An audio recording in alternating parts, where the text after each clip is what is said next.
Welcome back to Close Up. The St. Anselm College Survey Center came out with a poll this last week that turned a lot of heads. Trump 44, Haley 30. That's not close, but it's a lot closer than this race has been all year, and Haley's trajectory could put her in a competitive position by primary day. But let's take a look inside those numbers and where this support is coming from. When you break this poll down by party registration, among Republicans, it's a much different race. Trump at 56%, Haley at 22%. No one else is close. Now, among undeclared voters, those independents, Haley is up 37% to 32% for Trump, but you can see that Chris Christie is a real player with this voting bloc. In this poll, he's carrying 20% of those undeclared voters. That is part of the math problem that Haley's going to face moving forward.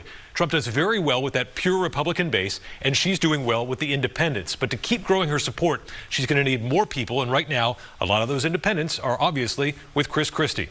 Now, another interesting breakdown is by ideology. Voters that identify as conservative, 56% with Trump, 24% with Haley. That's a lot like the Republican race in the breakdown. But let's take a look at self-identified moderates. Now, here, Haley is cleaning up with big margins, and it's not a stretch to call her a conservative, not a moderate. She was swept into office in that Tea Party year of 2010, but here among moderates, 53% for Haley, Trump 17%, Christie 11%, and Vivek Ramaswamy 11%. Those moderates are all over the place, but really, their number one is clearly Haley. She's tailored her message and her style to this group in the primary, and it's clearly connecting. Now, in case you're interested, here's the breakdown of voters who identify themselves as liberal. Among liberals, it's Christie at 50%, Haley at 37%, and Trump at 8%. Likely what we're seeing represented here are the people who really gravitate toward an unapologetic anti-Trump message. That's what Chris Christie has been serving up. More liberal voters who want that Trump bashing are rewarding him for that.